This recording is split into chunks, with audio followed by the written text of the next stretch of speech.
네, 안녕하세요. 지금 조금씩 들어오고 계신데요. 굉장히 좀 반갑고 축하할 일인데요. 평택시 지속가능 발전대학 여러분이 지금 듣고 계신 거죠? 유네스코 ESD 공식 프로젝트 인증을 획득했습니다. 이 유네스코 ESD 공식 프로젝트란 어떤 거냐면요. 글로벌 교육 의제인 지속가능 발전 교육, 이것을 ESD라고 하는데요.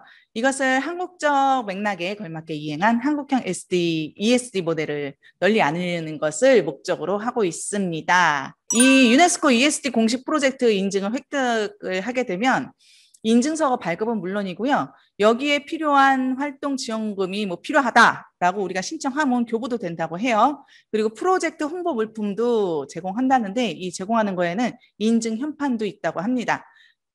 그리고 ESD 인증제 공식 인증 마크를 사용할 수가 있고요.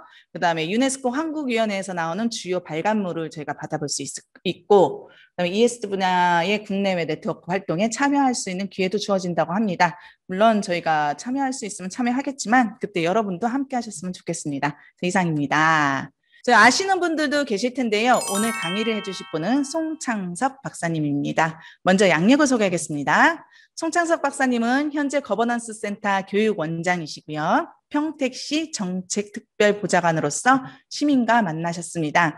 아울러 국민고충 처리위원회 전문위원과 조사과장, 또 대통령 비서실 선임행정관을 역임하셨습니다. 마지막으로 평택시 지속가능 발전조례 제정에 큰 기여를 하셨고 저희가 조언도 많이 구하고 있는데요. 평택에 대해서 잘 알고 계신 만큼 오늘 강의가 유익할 거라 생각합니다.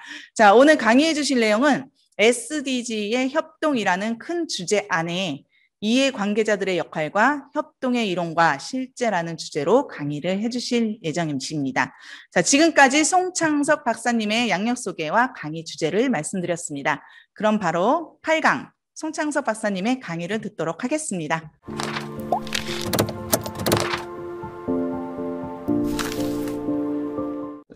네, 안녕하세요, 여러분들. 마스크를 쓰고 있어가지고 벗어도 되나요? 네. 요즘 뭐 이런 비대면 강의가 일상화돼가지고 아마 여러분들도 같이 모여서 담소를 나누고 소통을 하면 더 좋을 텐데 아쉽지만 이렇게 비대면으로 진행할 수밖에 없어서 아쉽습니다.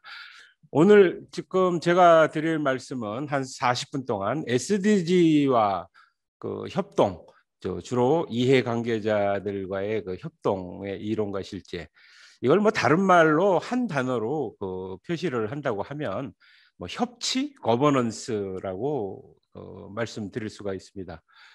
우리가 뭐 앞에서 많은 이야기를 들으셨습니다. SDG의 어떤 체계와 그런 내용. 그래서 지금 우리가 대한민국에서도 이제 사회적 가치 이야기를 하고 뭐 포용 국가 이야기를 하고 경제 성장이라고 하는 것도 중요하지만 이런 사회적인 또 경제적인 또 이런 문화적인 다른 분야와 좀 함께 성장을 하는 것이 또 중요한 겁니다. 그래서 세 가지 사회적, 환경적, 경제적 지속 가능성이 균형을 이룰 때 더 살만하고 활력 있고 평등한 미래 사회를 만들 수 있다. 우리가 SDG 이외에 전 세계적으로 이러한 양적인 성장 이외의 질적인 성장, 좀 사회적 가치 뭐 이러한 것들이 그 어느 때보다 강조되고 있는 그런 상황이라고 할 수가 있는데요. 지금 SDG의 어떤 구성 원리 앞에서 쭉 들으셨을 텐데 17개의 SDG의 목표 체계를 사회적 발전, 경제적 발전, 뭐 환경 보호. 근데 이제 이러한 것에 전제 조건이 있습니다. 주로 좀 정의롭고 평화롭고 이런 효과적인 제도가 구축이 됐을 때에 또 가능한 것이고 또 방법은 이것은 SDG의 체계는 좀 국제적 레벨의 내용이긴 하지만 지구촌 협력이라고 하는 방법은 그래서 여기에 파트너십 다른 말로 표현하면 이것도 또 거버넌스라고 할 수가 있겠죠. 그래서 17가지의 목표의 구성 체계와 이러한 169개의 세부 목표와 23개의 지표를 실행하기 위한 전제 조건과 방법에 대해서 오늘 좀 말씀을 드려야 될 것 같습니다. 지금 실질적으로 그 17개 그 목표 중에 16번과 17번, 그 16번은 뭐 지속 가능 발전을 위한 평화롭고 포용적인 사회를 증진한다. 그래서 이런 정의에 대한 접근을 제공하고 모든 수준에서 효과적이고 책임 있는 포용적인 어떤 국가. 그래서 앞에서도 포용 국가라는 의미를 말씀을 드렸듯이 좀 뭔가 그 차별이 없이 이 소득이 높고 많고 많이 배웠건 적었건 어느 지역에 살건 간에 이런 차별적 그 처우를 받아서는 되지 않는다라고 하는 그런 큰 의미. 그리고 이제 17번의 목표는 이행 수단을 강화한다. 이걸 어떻게 구체적으로 민관, 그다음에 정, 기업 뭐 이런 관련 이해 당사자들이 뜻을 한데 모으고 합의하고 실천을 해낼 것인가. 이러한 것이 이제 글로벌 파트너십 뭐 재활성화 이렇게 이야기를 하는데, 제가 오늘 좀 말씀을 드리고 싶은 것은 이런 국제적 레벨에서의 17개 목표 체계도 있지만 또 대한민국 국가 차원에서의 목표 체계가 있는 거고 경기도 차원에서의 목표 체계가 있는 거고 또 여기는 평택시이다 보니까 평택시 차원에서 지속 가능한 발전 목표, 그러한 것들을 어떻게 실현하고 어떤 부분의 내용을 어떻게 평가할 수 있는가, 그러니까 지표를 어떻게 만들 것인가.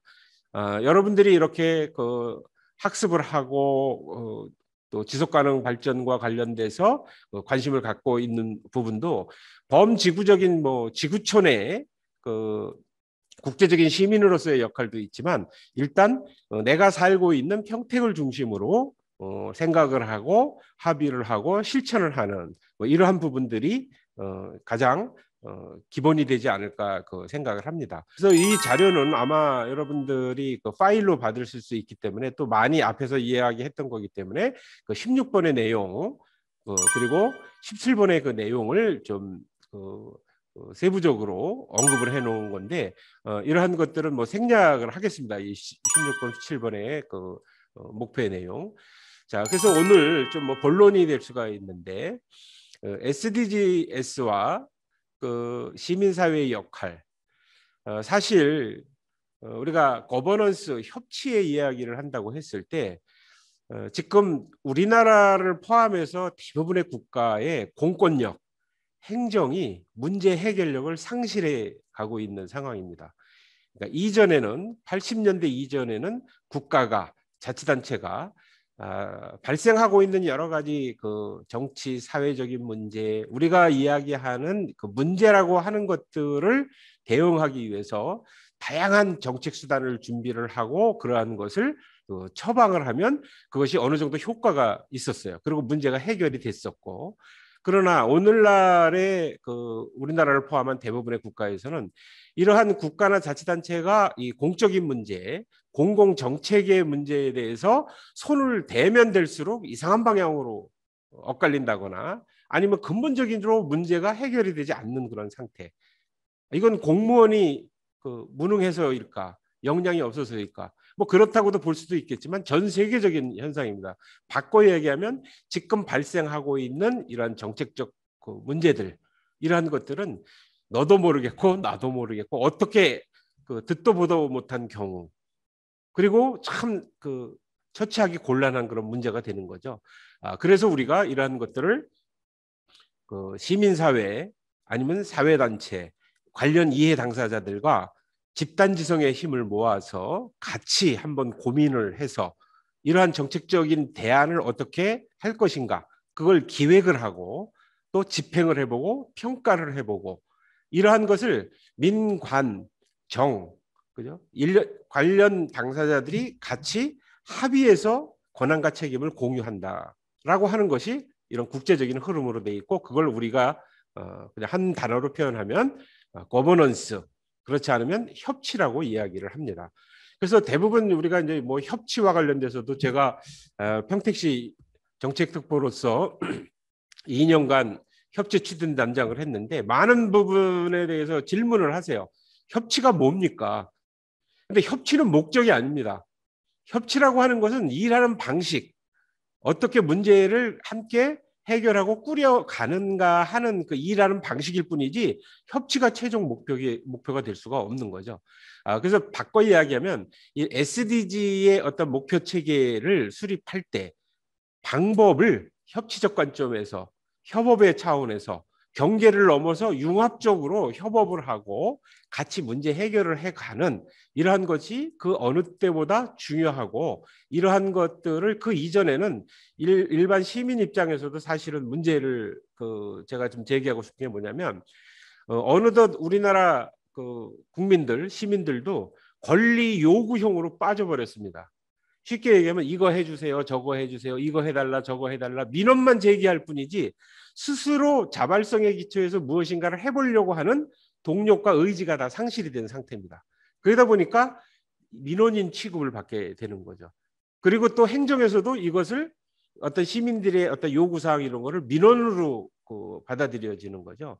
그래서 우리가 조금 방관자적 비판자, 우리가 이제 공적인 문제, 공공기관과 관련돼서는 상당히 비판적인 의견이 많습니다. 이것도 문제, 저것도 문제, 공공기관이 이래서 문제가 있고, 맞습니다. 그렇지만 일반 시민 입장에서도 방관자적 비판자로서만 작동을 하다 보니까 이게 문제가 해결이 안 되는 거죠. 그래서 문제 지적을 하지 말라는 것이 아니라 문제가 있으면 있을수록 참여자적 비판가 역할을 해야 되는 거죠. 그래서 방관하는 태도를 보이면서 비판만 뒤에 가서 뭐 꿍시렁꿍시렁 이런 이야기를 해서 문제 해결에 전혀 도움이 되지 않습니다. 그래서 방관자적 비판가 차원에서 참여자적 비판가 역할로 일반 시민들도 적극적으로 좀 태도를 좀 바꿔야 되는데, 수십 년 동안 행정에서는 행정 혼자서 담을 쌓고 일을 해오다 보니까 또 이렇게 공개적으로 개방적으로 함께 이런 시민들과 일하는 방법이나 절차 이런 것들이 상당히 취약한 상태입니다. 그건 뭐 대부분의 이런 자치단체가 비슷한 상황이라고 볼 수가 있겠죠. 그래서 이제 우리가 이러한 것들을 문제를 같이 인식을 하고 함께 풀어야 되는 이러한 것이 오늘날의 숙제라고 할 수가 있겠죠. 자, 그래서 이런 SDG 이런 목표 체계의 지속가능 발전 목표와 시민사회 역할은 이 시민사회에도 상당히 요즘 이제 다원화돼 있습니다. 실제적으로 이 행정하는 입장에서 이렇게 바라보면 또 이 파트너십을 이루어서 이 일을 같이 할 만한 주체를 잘 찾지 못하는 경우들은 많이 있어요. 그러나 민간 섹터에서 보면 크고 작은 또 다양한 분야에서 시민들이 모임을 갖고 고민을 나누고 해결 방안을 모색하는 여러 주체들이 있는데, 이러한 것들이 행정과 결합이 되지 않는 그러한 또 아쉬움이 있는 상황입니다. 그래서 이런 다양한 시민사회들, 또 시민사회들 간에 있어서도 민민 갈등이 또 만만치가 않습니다. 우리가 행정에서의 관관 칸막이, 부처 간에 아니면 해당 부처 내에서도 해당 국가 간에 서로 폐쇄적인 협업을 하지 않는 그런 문제도 지적을 하지만, 시민사회 섹터에서도 민민 갈등, 민민 칸막이도 심합니다. 우리는 문화예술과 관련된 여러 활동을 하고 있는 단체가 있다고 했을 때 그 단체들은 자기들끼리만 합니다. 예를 들어서 뭐 평택시 뭐 용의동 쪽에서 이런 활동을 한다고 하는데, 우리가 문화활동을 한다라고 했을 때 문화활동과 관련된 이런 부분이지, 용의동이라고 하는 지역에서 활동하고 있는 다른 단체들과 뭔가 시너지를 낼 수 있는 여러 협업의 요소들이 많이 있고 함께하면 더 큰 효과를 볼 수가 있음에도 불구하고 이것이 칸막이처럼 단절돼 있다라는 거죠. 뭐 이유는 뭐 여러 가지가 있겠지만, 그래서 사실은 시민사회 조직들도 서로 이해의 폭을 넓히고, 물론 활동하는 목적과 내용에 따라서 이념적 지향도 다르고 또 기본적으로 가지고 있는 관점 시각도 다를 수밖에 없어요. 그렇지만 우리가 어떤 좀 더 지속 가능한 지역사회를 만들고 또 정의롭고 평화로운 살만한 도시를 만든다라고 했을 때는 같이 뜻을 모아야 되는 그런 거죠. 그래서 우리가 협업의 문제, 소통을 할 수 있는, 하기사 우리가 뭐 적대 국가 간에도 이런 마크에서 대화를 하거나 기업 간의 경쟁 속에서도 또 필요할 경우에는 또 서로 하는데, 이것이 사실은 민간 차원에서도 협업이 되지 않는 그런 문제를 지적을 하고요. 자, 그다음에 소비자와 SDGs 문제는 우리가 이제 우리 소비자 주권의 문제라고 이야기할까요? 쉽게 이야기하면 어떠한 그 소비자를 기망하거나 또 기업이라고 하는 것은 이익을 창출하는 것이 최대의 목적이기 때문에 이익에만 너무 눈이 멀다 보면 우리가 도외시하는 경우가 많죠. 그런 기업은 소비자 주권 차원에서 뭐 불매 운동을 한다라든지 아예 기업을 망해버리는 우리가 이제 뭐 그 어떤 그 손해배상 내지는 뭐 다른 방법으로도 뭐 할 수가 있겠지만 그래서 이제 여기에서 보면 그 SDGs와 기업의 역할 같은 아마 많이 들어보셨을 거예요. 앞에서도 나왔을 것 같은데 ESG 경영 부분 한 2005년도부터 이런 것들이 기업에서 이런 국제적인 어떤 투자 문제를 이야기하고 할 때 이런 기준을 제시하기 시작합니다. 그래서 오래되지는 않았고 그 기업에서도 ESG 경영을 한다라든지 그 지금 2번 항목에 CSR이라고 하는 그 용어들도 많이 들어보셨을 거예요. 기업의 그 사회적 책임. 그래서 여러 자선 활동도 하고 기부 활동도 하고 이런 공공적 공익 활동들을 기업들이 합니다. 그러나 이제 ESG 경영이나 CSR을 우리가 보면서도 보면 저거를 하나의 홍보 수단으로 이렇게 움직이는 것이 아닌가 하는 이런 비판적 시각 이걸 좀 잘 봐야 되겠죠. 그래서 뭐 앞에서도 이야기가 나왔을 텐데 SDG와 이런 기업의 역할, 소비자 주권 차원에서의 역할, 그리고 또 우리가 이 환경 문제라든지 이런 그 사회적 문제를 이야기할 때 지금도 우리가 뭐 가습기 피해 문제라든지 여러 뭐 먹거리 문제와 뭐 관련돼서도 그렇고 보면 많은 문제를 일으키고 있는 그런 상황이기 때문에 이것도 소비자 주권 아니면 기업에서 ESG 경영을 하게끔 감독하고 또 모니터링하는 뭐 이러한 것들도 또 필요하다라고 한 말씀을 좀 간단하게 좀 드려보고요. 그 다음에는 우리가 지속 가능 발전의 어떤 실천 방법 앞에서 많은 이야기가 나왔을 텐데 우리가 문제를 일으키는 시스템에 대한 인식을 좀 할 필요가 있다. 이 시스템이라고 하는 사실 일반 우리 그냥 일반 시민 입장에서는 뭐 이런 정치, 경제, 사회 뭐 아니면 여러 이런 시스템이 복합적으로 작용하고 있는데 이런 문제를 일으키고 있는 이런 시스템에 대한 인식을 좀 할 필요가 있고 앞에서도 제가 몇 번 말씀드렸듯이 이 경계와 영역을 넘어서 협력을 하는 부분, 그죠? 협업을 하는 부분, 융합적으로 움직이는 부분 이러한 것들이 좀 필요한 거고요. 또 그다음에 새로운 시스템을 좀 창조해야 되는 그래서 기존에 우리가 해왔던 거와는 다른 방식, 다른 그 형태로 이러한 것을 접근하지 않으면 근본적으로 문제 해결이 되게 어렵다라고 하는 이런 차원에서 우리가 지속가능 발전 대학을 하면서 우리가 어렵게 공부도 하고 또 이렇게 좀 문제를 일으키는 시스템을 인식하고 이러한 그 영역을 초월하는 협력을 통해서 새로운 시스템을 이런 창조하기 위해서 우리가 이런 시간을 같이 보내고 있다고 할 수가 있겠죠. 자, 그래서 이제 지속가능 발전 추진 시스템에 대해서 몇 가지 이 자료를 나중에 좀 보시면 좀 행정이 지향하는 가치. 지금 올해 평택시에서는 여기 평택 지속가능 발전 위원회가 이제 조례에 의해서 구성이 돼 있고 평택시 지속가능 발전 목표를 수립을 해야 됩니다. 근데 이 수립하는 것은 몇몇 학자가 하는 것이 아니라 행정, 시민, 관련 이해 당사자, 뭐 시민사회단체, 또 거기에 기업, 또 뭐 근로자, 뭐 관계되는 모든 분들이 우리 평택시의 미래, 살고 싶고 바람직한 우리 평택시는 어떤 평택시가 됐으면 좋겠다라는 것을 합의를 하고 이러한 것을 만들기 위해서 영역별로 어떠한 목표를 수립할 건가. 그럼 이런 목표를 수립하고 이러한 것을 어떠한 기준으로 평가를 할 것인가. 평가를 한다라고 하는 것은 지표가 있어야 되겠죠. 그것이 통계라든지 이런 정량적 데이터 있을 수도 있고 예를 들어서 교통사고 발생률이 2019년도에 뭐 1000건이 발생했는데 그럼 우리가 안전한 아이들의 통학 뭐 민식이법도 있고 그렇지만 그걸 만들기 위해서 다양한 정책적 수단과 시민들이 같이 참여해서 교통사고 발생 건수를 1000건에서 우리가 이거를 뭐 500건으로 그 다음 연도 2021년도에는 수립하겠다. 그럼 그것을 1000건에서 500건으로 줄이기 위해서 다양한 노력을 하고 1년이 지났을 때는 그걸 평가를 하는 겁니다. 그래서 여러 가지의 그 지표들을 민간 합의로 이루어 놓고 그것에 대해서 이행이 됐는가? 이건 됐다. 아니면 이행이 안 됐을 경우에는 어떠한 이유 때문에 이러한 것이 목표를 달성하지 못했는가? 다시 한번 살펴보고 그래서 계속 수정 보완해가는 이 좀 우리가 행정을 조금 비판적으로 본다고 하면 행정은 일은 열심히 하는 것 같은데 무엇을 위해서 일을 하는지에 대한 근본적인 질문을 우리가 던져봐야 될 거라고 생각을 합니다. 공무원들 여러분들 뭐 시청이나 공공기관을 가보면 다들 열심히 하고 있는 것 같아요. 그러나 목표가 뭐냐?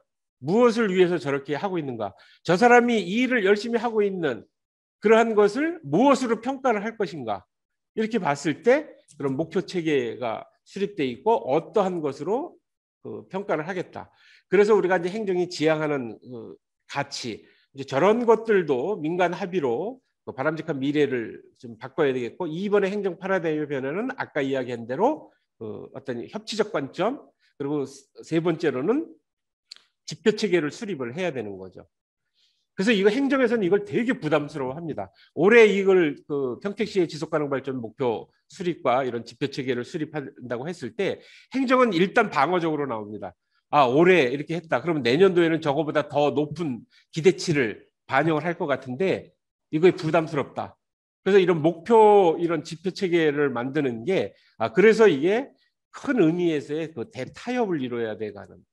그래서 이걸 행정을 이해시키고 설득시키고 무조건 뭐 요구만 하고 압박만 해서 되는 것이 아니라 실현 가능한 의미 있는 그러한 지표 체계를 만들어야 되겠죠. 그러한 것들을 SDG 목표 체계를 기반으로 평택시 입장에서 해결해야 될 방법을 모색하는 그런 부분들이 중요한 거죠. 그리고 이런 거버넌스 시스템은 우리가 각 영역에서의 이 협업을 하는 민간 협업을 하는 이런 다양한 단체와 주체들이 있고 또 협치위원회라고 하는 것들이 있고 지속가능발전위원회라고 하는 것도 있고 여러 주체들이 있겠죠. 그래서 이러한 것들을 끊임없이 계속 가동을 해야 되는 어떻게 보면 쉽지 않은 과제가 주어져 있다고 볼 수가 있겠고요. 그런데 행정의 효과성과 효율성을 제고하기 위한 수단은 앞에서 이야기한 것들도 있는데 맨 왼쪽에 보면 적절한 조직 목표를 설정하고 공유해야 된다. 이건 시민들과 행정이 같이 합의를 해야 되는 거죠. 그리고 공무원들이 이것을 적극적으로 뭐 강압적에 의한 것이 아니라 정말 지역사회에 평택시에 근무하는 공무원이라고 하면 이러이러한 것들을 우리가 해결하고 해야 된다고 하는 것을 본인 스스로 수용할 수 있을 정도. 그래서 적절한 조직 목표를 설정하고 이것을 같이 공유를 하고 또 이런 목표를 이행하기 위한 이런 행정의 어떤 조직 개편이라든지 거버넌스 구조 필요하다고 하면 또 그러한 다양한 의견을 수렴하고 협업을 하는 그런 거버넌스 구조를 만들어야 되겠죠. 그리고 이제 구성원의 열정과 역량 그래서 이제 또 공무원 공공 부분에 대해서 많은 또 교육도 필요로 하다고 볼 수가 있고요. 그런 다음에 이런 목표 관리와 성과 측정 지표의 어떤 이행 점검 체계를 갖추는 부분. 그래서 이러한 것들이 이미 지속가능발전 추진 절차는 이렇게 보시면 사전적인 의미, 여건을 진단하고 역량을 강화하고 뭐 제도적인 거버넌스 시스템을 이런 구축하고 하는 부분 이런 부분들은 어느 정도 됐고 이제 올해 실행을 좀 해야 되는 거죠. 지속가능발전 전략 및 이행계획을 수립하고 평택시 지속가능성 평가 지표를 개발을 해야 됩니다.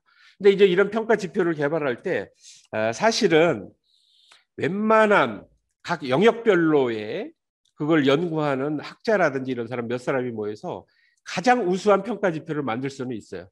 그러나 그것이 평택시 입장에서 측정 가능한 지표냐. 또 이런 기초자치단체는 우리나라 통계법상 생산되지 않는 국가 통계로 관리를 하고 일부 지역별 통계를 하고 있지만 아무리 좋다고 하더라도 그러한 것을 평가 통계 지표를 만든다라고 하는 것이 또 그렇게 쉽지가 않거든요. 그래서 측정 가능한 지표를 만들어야 되는데 너무 이상적으로 갈 필요는 없다고 봅니다.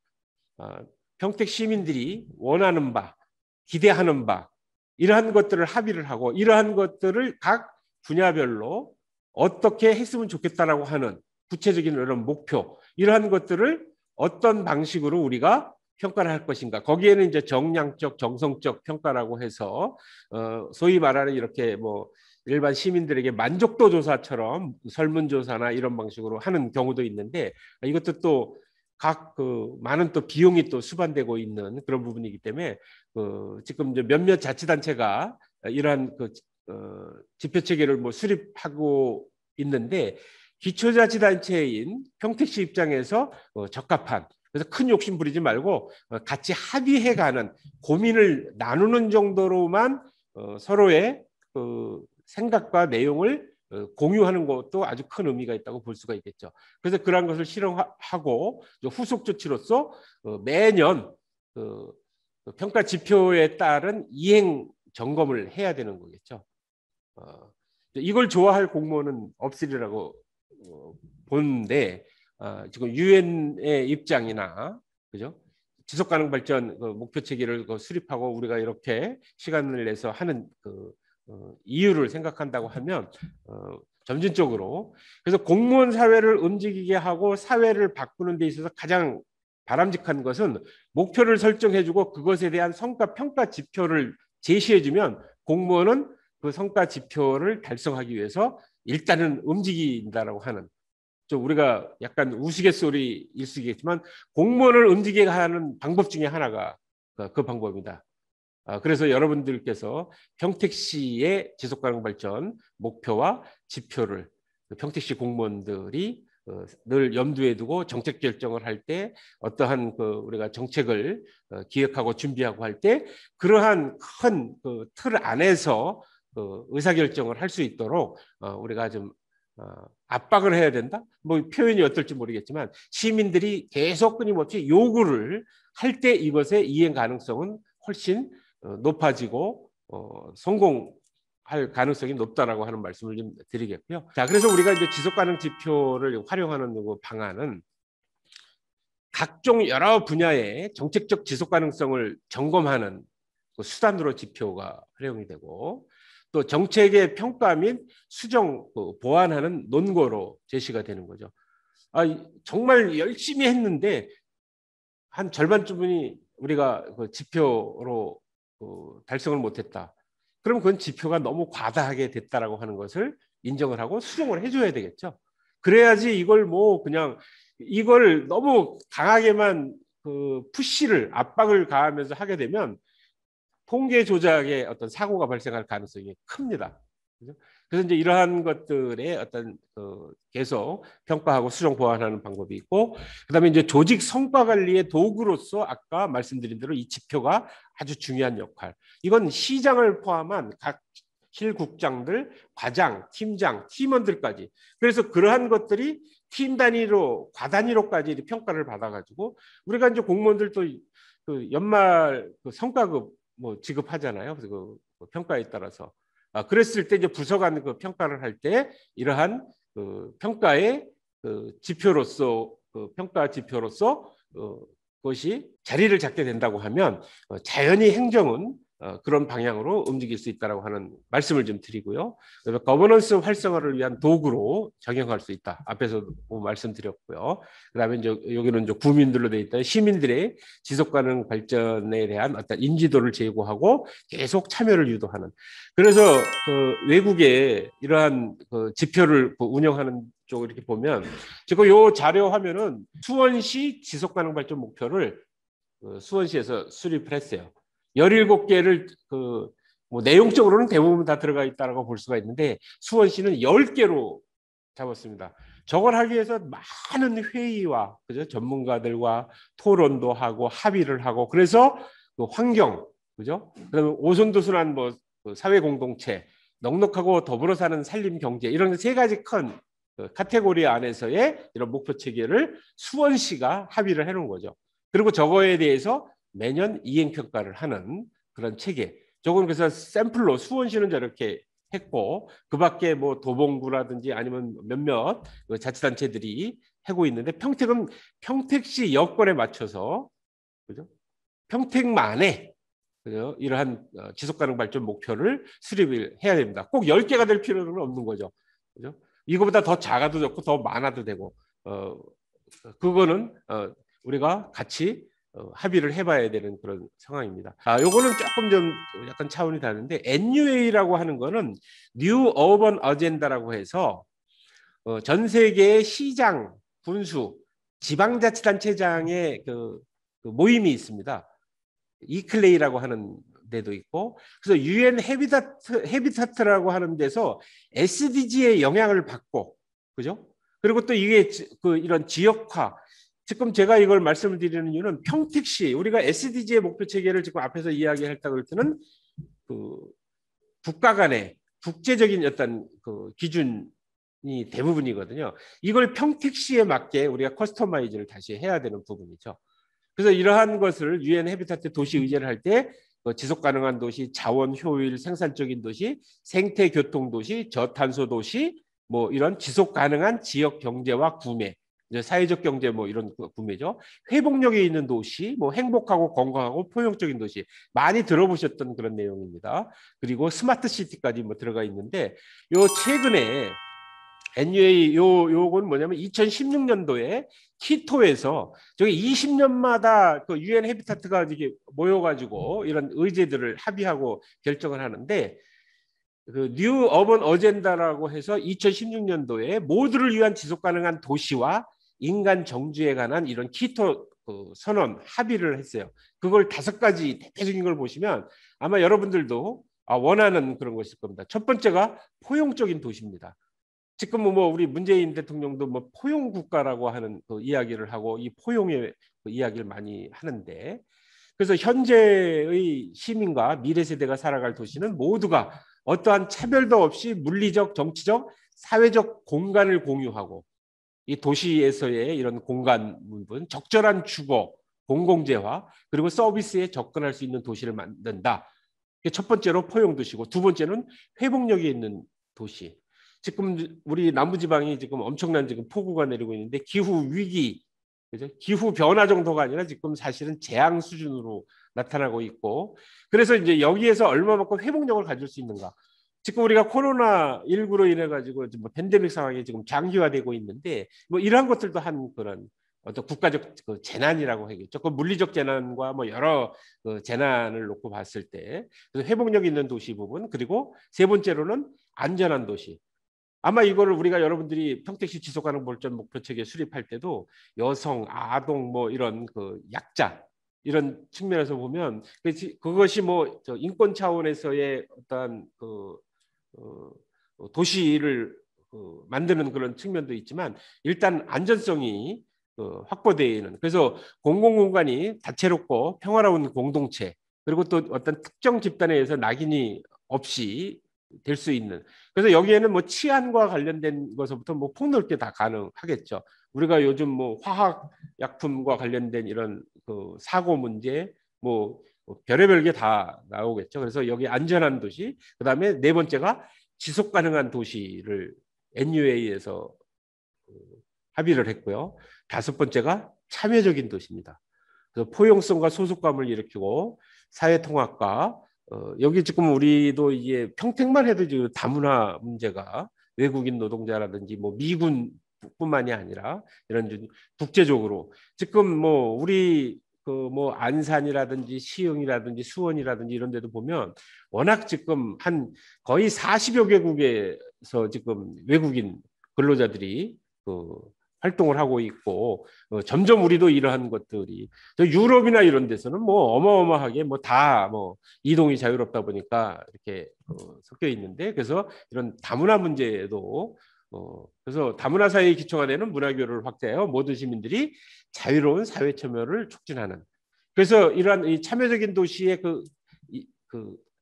또 다른 그 측면에서는 그동안 폐쇄적으로 운영되던 공공 부분이 개방적이고 그죠? 같이 아까 이야기했던 협치, 거버넌스 공개성을 가지고 권한과 책임을 같이 공유하는 이 협업 체계, 그러한 것들이 지금 뭐 한 2010년 민선 5기 시절부터 자치단체에서 이렇게 큰 흐름으로 작용을 하고 있고, 평택에서도 뭐 협치, 그죠? 뭐 거버넌스 뭐 이런 것들을 많이 이야기합니다. 그리고 그러한 것들을 일단 생활권 단위에서 하기 위해서 주민자치회로 기능 전환을 하는 거라든지 주민 참여 예산 제도라든지, 그리고 또 이러한 것들을 하는 데 있어서 다양한 시민들이 공적인 문제에 좀 쉽게 접근하고 조직화될 수 있도록 평택시에서도 비영리 공익활동 지원 조례를 만들었고, 비영리 공익활동 지원 센터를 아마 곧 설치할 예정입니다.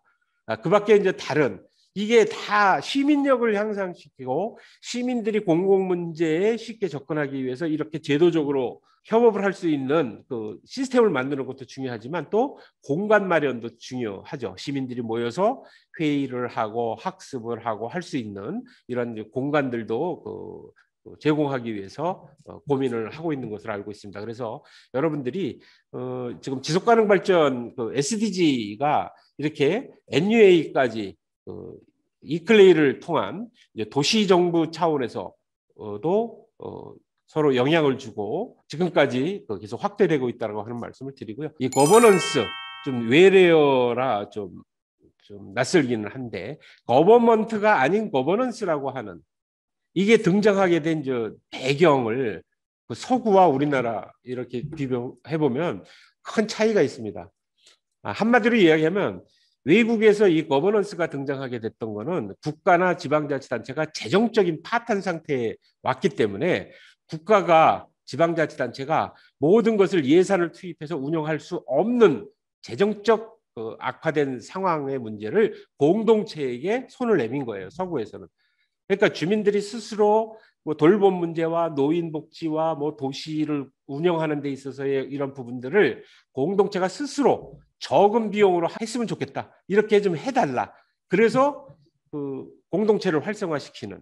지금 아직 우리는 그 정도까지의 재정적 위기 상태는 아니지만, 그래서 사실은 이 거버넌스를 등장시킨 그런 내용은 우리가 진보와 보수로 이야기한다면은 보수당 쪽에서 국가 재정 위기를 타파하기 위한 하나의 대안으로 거버넌스를 끄집어내기 시작을 했다라고 하는 거죠.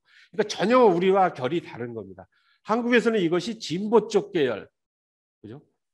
뭐 우리가 진보 보수 한국의 정당의 이념적 지형이 또 논란의 소지는 있지만, 본다고 하면 보수 쪽에서는 서구에서 시작을 했던 그런 내용이 한국에서는 진보 쪽의 자치단체장들이 이 거버넌스를 강조했던, 그것은 그런 재정적인 그런 부분 문제보다는 문제 해결을 하는 데 있어서 시민들과 같이 집단지성의 힘으로 협업을 하고 이러한 것을 거버넌스 방식으로 풀지 않으면 앞으로 이제 다가올, 아마 우리도 사실은 요즘 계속 뭐 재정 위기 관련돼서 국가의 부채 규모가 지금 GDP 규모의 53%가 넘었다. 그죠? 그게 40%를 넘으면 안 된다고 해서 그 전에 기획재정부 장관과 문재인 대통령이 막 약간 논쟁 아닌 논쟁을 하기도 했었죠. 물론 지금 팬데믹 상황에서는 기존의 재정학자들이 주장했던 이런 기준과 원칙들은 다 무시해야 된다고 합니다. 그거는 지금과 같은 이 코로나19가 이렇게 장기화되고 크게 피폐화시킬 때는 예전의 재정 이론 가지고는 해결할 수 없기 때문에 다 무시해야 된다고 하지만, 지금 우리도 보수적으로 이렇게 생각을 해보면 이 부분을 어떻게 재정적인 문제를, 이건 어차피 지금 국가 재정이 그만큼 빚을 많이 졌다라고 하는 것은 이것은 원금과 이자를 갚아야 되는 거죠. 세대를 달리하건 어떻게 하건. 그래서 이것을 잘못 운영했던 서구 선진 복지국가 위기론을 타파하기 위해서 거버넌스가 나왔다라고 하는 말씀을 좀 먼저 드리고요. 그래서 역사적 배경이나 이런 사회적 배경은 다를지라도 이 거버넌스라고 하는 것은 동서양을 막론하고 하나의 행정의 큰 흐름, 일하는 방식으로 갔다. 물론 이 거버넌스의 큰 가장 상위 개념이 저는 SDG라고 봅니다. 지속가능 발전 목표를 수립하기 위해서 아까 말씀드린 대로 각 정치, 경제, 사회 영역별의 민간 합의, 협의, 그리고 또 이걸 이행 실천을 하기 위해서 공무원들 혼자서 할 수 있겠습니까? 기업 혼자서 할 수 있겠어요? 시민들과 같이 실천을 할 때 가능성이 있는 거고, 또 시민들이 이러한 거와 관련된 강력한 요구, 이행을 촉구하는 이러한 외부적인 압박이 존재하지 않는 이상 정치나 기업은 움직이지 않을 겁니다. 그건 불보듯 뻔하다라고 보는 거죠. 그래서 시민들이 좀 정확한 생각과 의견을 가지고 이것을 정치권에 관철시키기 위해서 행정이 이렇게 좀 바뀌어서 정책을 좀 전환할 수 있도록, 또 기업이 또 ESG 아까 일부 말씀드렸듯이 이러한 것들을 ESG 차원에서 환경이 됐든 사회적이 됐든 어떠한 차원에서도 기업이 존재하려면 이런 시민들로부터의 신뢰 기반을 가져야 된다라고 하는, 그래서 시민들이 힘없는 것 같지만 사실은 우리가 일치된 또 같이 단합된 힘을 가질 때는 어떠한 난관도 또 극복할 수 있다라고 하는 차원에서 제가 좀 말씀을 드려봤습니다. 나머지 내용은 제가 좀 비교적 PPT 자료를 좀 풍부하게 했습니다. 그래서 이 자료를 보시면서 한번 이렇게 시대적 흐름 상황, 그래서 앞에 요 화면까지만 설명을 드리면, 아까 지금 1880년대 그 도금 시대라고 하는 상당히 도금 시대라고 하는 것은 마크 트웨인이라고 하는 사람이 명명을 한 건데, 도금이라고 하는 건 거승 번지르르 한 것 같지만 안은 썩어버린 문제를 많이 가지고 있는, 그렇게 가다가 1930년대에 미국이 대공황에 겪게 되죠. 그러면서 이제 국가 주도의 케인지언 시대, 여기에서 이제 국가의 역할이 커집니다. 그 이전까지는 국가는 최소한의 개입, 작은 정부가 더 바람직하다. 시장에 맡기고 그냥 내버려둬라. 그러나 저것이 경제 대공황을 겪으면서 엉망진창이 되니까 국가가 계획 경제 내지는 적극적으로 민간 경제에 개입을 하게 되는 거죠. 그러면서 5, 60년대 그리고 이제 2차 대전을 겪고 그 이후에 쭉 성장을 해갈 때까지 다 좋았어요. 복지 문제도 다 확대시켜가고, 그러다가 오일 쇼크가 있었죠. 석유 파동이 나고 하면서 세계 경제가 출렁거리고 불경기가 되고, 세금이 안 거치니까 기존의 복지제도 유지하는 거는 방법이 없죠. 그러니까 국가가 빚을 지게 되는 거고, 그래서 재정 파탄을 가져온 거고. 그래서 대표적으로 영국과 같은 데도 1976년도에 IMF 구제금융을 받았어요. 영국이 76년도에. 그리고 등장한 게 마가렛 대처 수상이 79년도에 보수당의 대처 수상이 등장을 해서 복지 수준을 축소하고 스스로 일어설 수 있는 자 일어서라. 그리고 다 국유화 조치돼 있고 했던 것에 비생산적이고 문제가 있으니까 민영화 조치를 하고, 엄청난 노조의 반발과 이런 것을 다 겪으면서, 그게 그 당시에는 영국에서는 대처였고 미국에서는 레이건이라고 하는 영화배우 출신의 대통령이 등장해서 미국이 엉망진창이었던 건 레이거노믹스라고 하는 걸 가지고, 이게 다 양쪽에 다 이게 이제 신자유주의라고 하는 것의 뿌리가 된 거죠. 그러면서 이 공공 부분을 개혁하고 바꿔내기 위해서 민간 경영 기법과 평가 이런 시스템들을 막 들여오게 되기 시작한 거죠.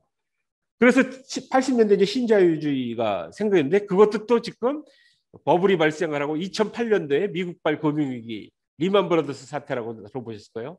그 여파가 2008년도에서 전 세계적으로 터졌고, 그러면서 지금 80년대 신자유주의가 도래하기 전까지, 저 때까지는 관료들의 문제 해결력이 통했다는 거예요. 아까 말씀드린 것처럼 국가가 뭔가 정책을 하고 하면 이것이 해결이 됐고 문제가 풀렸어요. 그러나 그 이후부터는 국가의 관료들의 문제 해결력을 상실한 시대에 빠져버린 거죠. 그래서 우리가 시민과 함께 같이 고민하고 권한과 책임을 공유하는 이 거버넌스 시대가 도래했고, 이런 새로운 이런 공공성의 시대라고 하는 건, 시민 이니셔티브 사회라고 하는 것은 시민들이 아까 이야기한 대로 방관자적 비판자 역할, 꿍시렁거리기만 하고 뭔가 기본적인 할도리를 하지 않는 것이 아니라 참여하는 비판자가 돼야 된다라고 하는 거죠. 그래서 우리가 깨시민 이야기도 많이 하잖아요. 시민들이 좀 깨어 있고, 이걸 방치하면 방치할수록 정치는 더 엉망이 될 거고 행정은 더 그죠? 무능한 상태로 빠져들 거고 그래서 시민들이 조금 생업에도 바쁘고 다 바쁘시겠지만 우리 지역의 문제, 작은 문제서부터 같이 모여서 논의하고 또 신뢰를 쌓고 하면서 우리가 그런 것을 지속가능 발전 영역별 또 본인이 활동하시는 부분 관심 있는 영역에 대해서 바람직한 평택시의 미래를 생각하고 이런 것을 이행하기 위해서 어떻게 할 것인가 전문가들과 같이 고민하는 시간을 이 이후에 가져야 되지 않을까 하는 말씀을 드리면서 제가 드릴 말씀은 여기서 마쳐야 될 것 같습니다. 네, 좀 얘기가 길어졌습니다.